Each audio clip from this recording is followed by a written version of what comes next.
My name is Shirley Mazzone, 32 years old. The notification lit up my phone at 11:47 p.m., slicing through the quiet hum of my apartment. I was halfway through reviewing occupancy reports for one of my coastal resorts when Instagram insisted on reminding me of everything I already knew. My family was out there living their version of a perfect life, and I wasn't in it. A post from Chloe Winters 23. My sister's flawless face, framed by resort lighting, tilted toward my parents and her husband Derek. They stood on an infinity pool terrace, champagne in hand, laughter frozen in the photo. The caption made my stomach twist. Family vacation without the burden. Finally, peace with the people who matter. Hashtag blessed, hashtag family time, hash no drama mama. 800 likes already. I scrolled. My mother smiling poolside dad in designer linen, Chloe clinking glasses with Derek. Everyone bathed in golden light. Everyone except me, the burden. Even mom commented, perfect family time. Dad added, best vacation ever. Derek piled on. No toxic energy equals best energy. I sat in my downtown apartment, surrounded by things my family would scoff at, secondhand furniture, a thrift store rug, takeout cartons, from the Vietnamese spot around the corner. Nothing in this room revealed the truth. On my desk, 3 monitors tracked live data occupancy rates across 15 countries, daily revenue streams topping $300,000, expansion deals in Costa Rica, the empire I built from nothing. Azure Coast Hospitality valued at $1.8 billion, but to them, I was a disappointment in a small apartment. I stared at Chloe's caption for a long moment, the word burden burning into me. Then, with an icy calm, I typed under her post, looks fun. My finger hovered not over Instagram this time, but over the property management system app. Paradise Bay Resort, Turks and Caicos, guest list, Winters Family Presidential Suite. 7 nights, $47,000. I traced the lines of their booking with my eyes, like I was carving them into stone. My lips curled into the faintest smile. One keystroke later, their reservation was flagged for guest conduct violation. Standard policy, nothing permanent, but enough authority for the staff to act decisively. I closed the system, drained the last sip of coffee, and went to bed with a strange calmness draped over me like a blanket. The next morning, 6:15 a.m., my phone rang.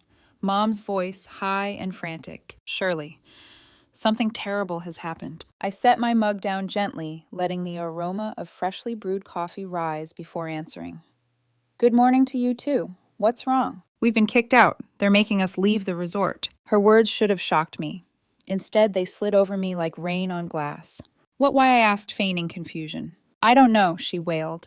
The manager came this morning, said there was an issue with our reservation. We have to vacate immediately. Behind her, voice came chaos. Chloe sobbing theatrically. Derek's sharp tone as he barked at someone. Dad's low rumble of outrage. Do you know who I am? That's terrible, I murmured, keeping my tone just light enough to sound helpful, just heavy enough to seem powerless. What kind of issue? They won't explain it. Just said the booking was flagged. Shirley, we already paid for the whole week. Did you call customer service? Yes, they keep bouncing us around. Nobody will give us an answer. More commotion in this background. Chloe's voice clear this time, shrill and furious. This is ruining everything. Our vacation is destroyed. I let the silence stretch a second before offering sweetly. Maybe try booking somewhere else. Everywhere's full. Mom's voice cracked. It's peak season. Shirley, I don't know what to do. That's awful, I whispered, even as my eyes flicked to my laptop screen. The Paradise Bay dashboard still glowed their reservation, now stamped with crimson letters, immediate ejection, authorized. Sweetheart, Mom's voice softened. I know you would help if you could. If only she knew. Keep me posted, I said gently. I hope you can work it out. I hung up, staring at my reflection in the darkened laptop screen. Their panic was only beginning. And for once in my life, I wasn't the one left out in the cold. The second call came less than 20 minutes later. Dad's name flashed across my screen. His voice, usually composed and commanding, trembled with frustration. Shirley, we need your help. I drew in a slow breath, steadying the smile tugging at the corner of my lips. Of course, Dad. What can I do? We have to book another resort, he said. They're all booked, and the ones that aren't, well, they want nearly $60,000 for the week. 60,000, I repeated, keeping my tone flat. It's outrageous, I know, but this vacation was supposed to be special. Your mother and I, our anniversary. And it's Chloe and Derek's fifth, too. We've already taken the time off work. He let the silence dangle, hoping guilt would rush in to fill it. Dad, I said carefully, I don't have 60,000 lying around. You could ask your boss, he suggested quickly. Or maybe take a loan. Surely someone at your job could help. His words stung like acid. To him, I was still scrambling for stability, still begging a nameless superior for scraps. My situation. That's what Chloe always called it. I glanced at my laptop where Paradise Bay's daily revenue counter ticked upward past $342,000. My boss stared back at me from a photo on the Azure Coast website, my own face. I can try, I said softly, my voice carrying just enough defeat to reassure him of his illusion. But Dad, why didn't you invite me on this vacation in the first place? The line went still. Dad. A sigh. Surely, you know how Chloe feels about certain things.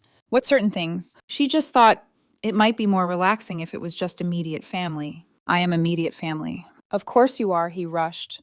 But with your situation, she didn't want the vacation to turn into what my voice cracked like ice. He faltered. Into helping you. Or listening to complaints. I closed my eyes, setting the coffee cup down with deliberate care, so my existence ruins relaxation. That's not what I said. It's what you meant. In the background, Chloe's sharp voice cut through again. Dad, tell her to hurry. We're stranded. He lowered his tone as if to shield me. Shirley, can we focus on the issue? We really need help here. I swallowed hard, tasting bitterness. I'll see what I can do, I whispered. I'll call you back. When the line clicked dead, I didn't move. The silence in my apartment pressed in thick and heavy, broken only by the faint hum of the refrigerator. Chloe's Instagram story notification flashed on my phone. Against my better judgment, I opened it. Her face, perfectly lit lips curled in indignation. Worst resort ever. Kicked out for no reason. Avoid Paradise Bay at all costs. A pouting emoji. 200 views, already comments streaming in. That's disgusting. Sue them. Name and shame. I screenshot it, forwarding it directly to my head of PR with one sentence. Prepare a response to false reviews. Legal may be needed. Then I called my assistant. Maya, I said, my voice crisp. Pull the guest history for Paradise Bay Winters family. Every staff note, every complaint. Yes, Ms. Mazzone, 10 minutes. While I waited, memories clawed their way up uninvited. Thanksgiving, 6 months ago. The long dining table glowed under amber light. Silverware polished glasses tall. Chloe, wrapped in designer silk, monopolized the air with stories about her house, Derek's promotion, their travel plans. Someone asked me how work was. Oh, Chloe interrupted, smoothly smiling, like she was doing me a kindness. Shirley's still figuring things out. Aren't you, sis? The table chuckled politely. Derek added with a grin. Still in that tiny apartment, right? I can't imagine living without space. Different priorities, I murmured. Chloe laughed, feigning regret. Sorry that was mean. I just worry about you. She didn't worry. She pitied. The memory dissolved when my phone rang again. Maya's voice. Ms. Mazzone. I've compiled the report. It's extensive. Go on. Multiple noise complaints. Loud music past midnight. Derek Winters was reported yesterday for inappropriate behavior at the pool bar, crude comments toward female staff. Chloe left negative reviews online before checkout, calling service third world and food mediocre. Housekeeping logs show no issues, so the claims were unfounded. Anything else? Staff noted entitlement, excessive demands, general rudeness. The team had already considered escalation before the flag went through. A slow, cold satisfaction spread through me. Send me everything I said. Every record, every note. I want it documented. Yes, Ms. Mazzone. I hung up and opened the Paradise Bay dashboard again. The Winters reservation file filled the screen. Red stamps, bullet points, ugly truths. Not victims, not unfairly targeted. Simply guests who had no idea how to behave. My phone vibrated again, another call. Dad this time, his voice urgent. Shirley, any luck with the money? I stared at the glowing list of their misconduct, my own reflection hovering faintly over the screen. For the first time in years, I felt the weight shift. The following afternoon, my inbox pinged with a compiled dossier from Paradise Bay. The file was thick with staff notes, timestamps of loud music, screenshots of Chloe's slanderous posts, detailed accounts of Derek's drunken leers at bartenders. It read less like a guest file and more like a court indictment. I leaned back, steepling my fingers. My family had always been good at rewriting history, turning insults into jokes, cruelty into concern, exclusion into what's best for everyone. But paper didn't lie. Screenshots didn't soften. Another call from Dad. I let it ring twice before answering. Shirley. His voice rushed out, impatient. Did you manage to talk to anyone? We need that money. I found out something interesting instead. What do you mean? Apparently, your family was reported for multiple violations, noise disturbances, harassing staff, false reviews while still checked in. That's ridiculous. His voice cracked. We weren't doing anything wrong. Derek was making friendly comments to women half his age at the pool bar. He was joking around. He's always like that. And Chloe posted that the resort food was third world while eating in a 5-star restaurant. She was expressing her opinion. I let the silence linger, my pulse steady. Dad, you weren't victims of some glitch. You were disruptive, entitled guests. That's why you were asked to leave. Silence hummed down the line. For the first time, he had no ready defense. That's not fair, he finally muttered. What's not fair, I shot back, is being called a burden by my own sister. What's not fair is being excluded from your so-called family vacation, then being asked to bankroll the sequel when your behavior gets you kicked out. A pause, the faint sound of Mom crying in the background. Surely Dad's voice softened, as if appealing to an old wound. We didn't exclude you. Chloe literally wrote, family vacation without the burden. 800 people saw it. Do you want me to send you the screenshot? He exhaled sharply. I didn't see that. Because none of you follow me. None of you even bother to know what's happening in my life. Sweetheart, he said slowly, we were just trying to... Don't I cut him off my throat tight. Don't pretend this is about my well-being. You wanted comfort, and Chloe wanted me erased from the picture. His silence was louder than shouting. By evening, Chloe herself called. Her voice trembled with manufactured fragility. Surely this is insane. The resort is threatening to sue us for defamation. All because Derek was being friendly and I wrote an honest review. I almost laughed. The performance was too rehearsed, too transparent. Why are you calling me? I asked. Because you said you have contacts. Someone who can fix this. I don't think there's much to fix. You broke the rules. You treated staff like trash. You got what you deserved. That's not true, she snapped. Then softening. You don't understand, Shirley. Our reputation is at stake. Family always helps family. Family, I repeated, tasting the word. When has that rule ever applied to me? Her breath hitched, but she pressed on, desperate. You have to help, please. We can't fight this alone. I didn't answer, not yet. Instead, I pulled the blinds open, gazing out at the skyline. 12 buildings glittered against the night, each one a property I owned, each one a silent witness to my family's ignorance. For years, I'd let them write me into the role of failure. The one who couldn't keep a job, couldn't afford luxuries, couldn't be trusted not to ruin a vacation. But the truth was right here in steel and glass, and they had no idea. My phone buzzed again. Another notification from Chloe's Instagram. When your family abandons you in your time of need, guess we know who really cares about family. Comments poured in. So selfish of your sister. Blood should come first. Some people forget where they came from. I screenshotted it, adding it to my growing file. This was no longer just about money or exclusion. This was about truth. And soon the truth would no longer be mine alone to carry. The call came after midnight. My phone vibrated against the desk, Chloe's name pulsing like a warning. For a moment I considered ignoring it, but curiosity tugged me into answering. Her voice spilled through high-pitched and frantic. Shirley, please, you have to help. The resort's refusing to negotiate. They won't refund us, and now they're threatening legal action. We're ruined if this gets out. I let her words hang in the air, savoring the irony. My sister, who had once smirked across a Thanksgiving table, dismissing me like a child, now begged me, like I was her lifeline. Why are you calling me? I asked evenly. Because you know people, she said, voice cracking. You said once you had a friend in hospitality. Can't you call them? Pull some strings. This is serious, Shirley. I let the silence stretch until it felt unbearable. Then I spoke, voice calm, measured. You really want to know what I do for work, Chloe? She hesitated. Of course. You've always been so secretive. Not secretive, I corrected. Ignored. Every time I tried to explain, you changed the subject. Or laughed. Or reminded me how small my apartment is. That's not... Thanksgiving, I cut her off. I started to talk about a project. You interrupted me with your kitchen remodel. Her silence was answer enough. I turned toward the window, the city shimmering like glass confetti. I run a company, Chloe. Hotels. Resorts, restaurants. We have properties in 15 countries. That sounds nice, she said cautiously, as if humoring a fantasy. It's a billion-dollar company, I continued.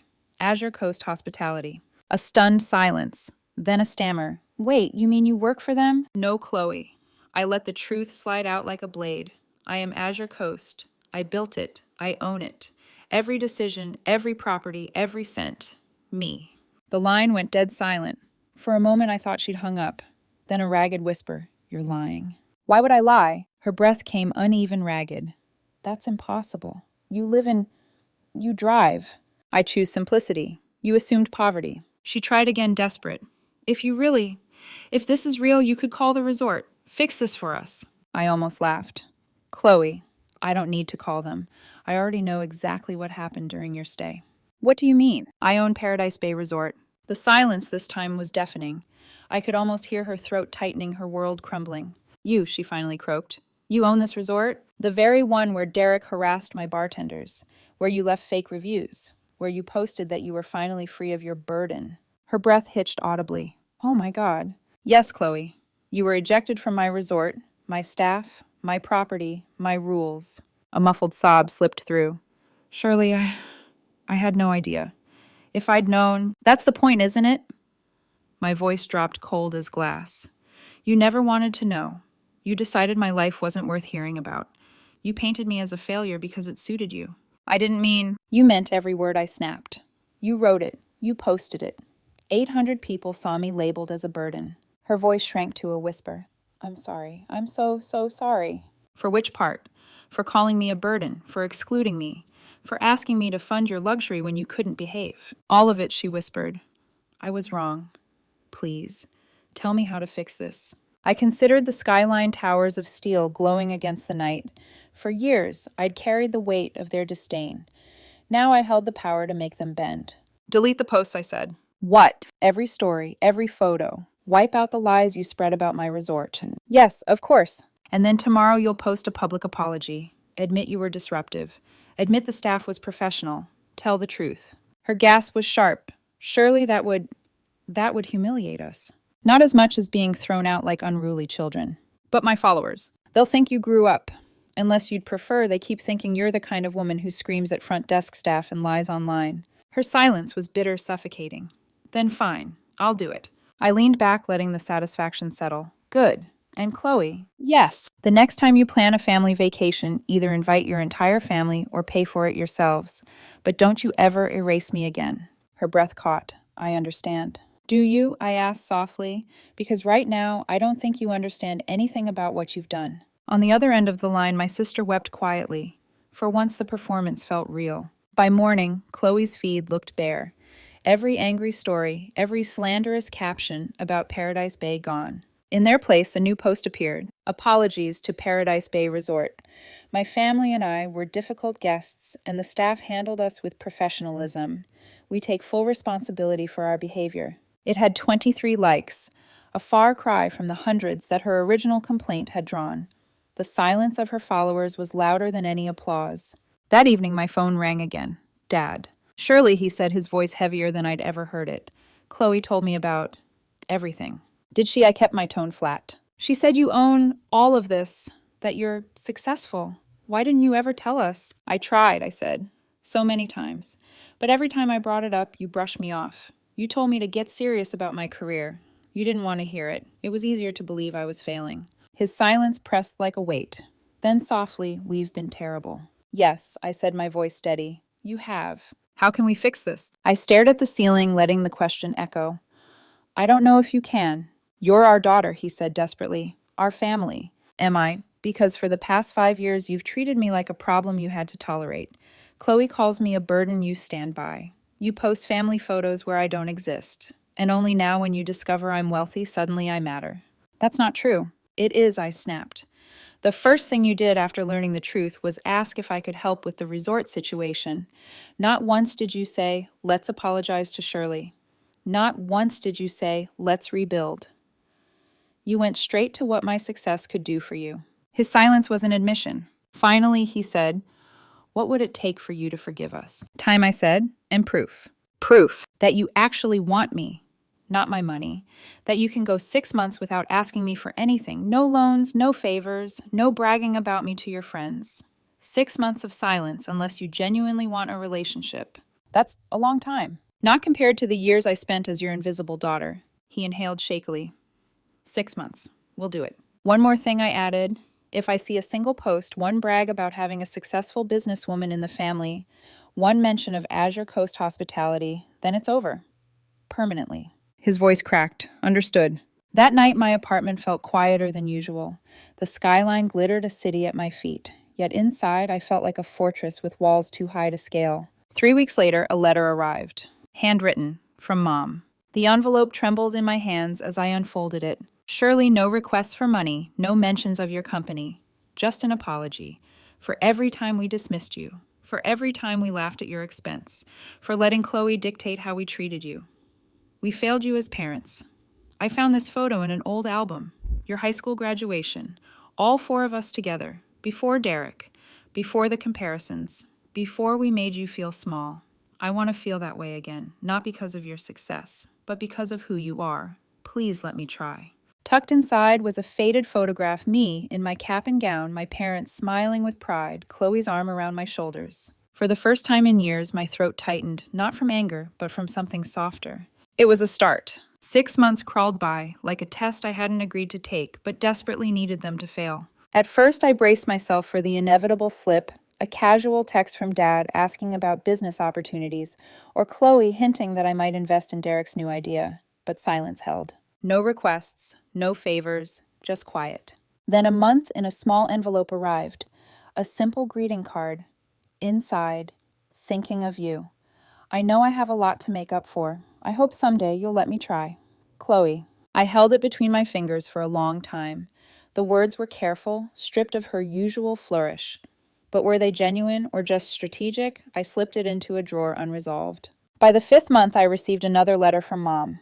This time, no photo, no apology, just a description of her book club, how the group had argued over a novel's ending, how Dad had started golfing more often. She didn't mention money or success once. It felt normal. At the 6-month mark, I agreed to dinner. Just the 3 of us, no Chloe, no Derek. We met at a quiet Italian restaurant, the kind of place with dim lighting and soft piano that blurred the edges of conversation. Mom greeted me with a nervous smile, her hands clutching mine a second longer than necessary. Dad looked older lines carved deeper into his face. We talked about ordinary things, Dad's swing, Mom's garden, my trip to Costa Rica to inspect new properties. They asked questions, real ones not loaded with suspicion. For once they seemed to listen. But the absence at the table was impossible to ignore. Chloe. She hadn't been invited, or maybe she hadn't wanted to come. Either way, her absence pressed against the tablecloth like a ghost. As dessert arrived, Dad cleared his throat. We know we can't undo the past, but we want you to know we see you now, Shirley. Not for your money, for you. I sipped my wine, studying his face. I wanted to believe him. But wounds don't close just because the bleeding stops. After dinner, Mom hugged me in the parking lot. We'll keep proving it, she whispered. The next day, a Christmas card arrived in the mail. From Chloe and Derek, postmarked from Florida. A generic printed message, wishing you joy this season. But at the bottom, in Chloe's handwriting, I know I can't undo the hurt. I hope someday you'll let me try. K. I stared at it, then tucked it into the same drawer as her earlier card. Small gestures, tiny cracks in the wall. But trust, that would take more than ink and paper. Still, as I sat at my desk, city lights flickering against the glass, I realized something had shifted. For the first time in years, the idea of family didn't feel like a weight pressing me down. It felt like a possibility, fragile, uncertain, but real. A year after the Paradise Bay incident, I stood on a snowy hillside in Vermont, the air sharp with pine and wood smoke. Before me rose a small resort stone chimneys, warm windows glowing against the winter dusk. It wasn't one of my sprawling flagship properties. No grand ballrooms, no marble lobbies, just a cozy cluster of cabins tucked beneath fir trees. I hadn't bought it for profit. I'd bought it for something else entirely. For family. The sale papers crinkled in my coat pocket signed that morning. The ink was barely dry yet. Already the place felt like mine. The staff bustled about preparing for the season, unaware their new owner had named it something unusual. I whispered it aloud, tasting the syllables Burden's Rest. Not a joke, not a scar, a reclamation. For years they'd called me the burden, a weight, a problem. But here the word would mean peace, not shame. a place where maybe one day we could gather without masks or cruelty. I imagined it. Mom curled by the fire with her book, Dad fussing with the grill outside, maybe even Chloe sitting awkwardly across from me, learning how to exist without superiority. Maybe it would never happen. Maybe this resort would stand as a silent monument to what could have been. But I wanted it here waiting just in case. The wind picked up, carrying with it the faint sound of laughter from the town below. I closed my eyes, letting it wash over me. For the first time in a long time, I felt something close to peace. Not because my family had changed completely, not because forgiveness was guaranteed, but because I no longer needed their approval to exist. I was no one's burden. And if they ever came here, if they ever sat around the fire at Burden's Rest, they would see me for what I was. Not the problem, not the disappointment. The daughter, the sister, the woman who had built her own empire and who now held the choice of whether to open the door. As the snow began to fall in soft white spirals, I turned back toward the cabins, my footsteps leaving crisp prints in the frost. The past might always shadow me, but here in this place, I could decide what family meant, on my terms. And maybe, just maybe, that was enough.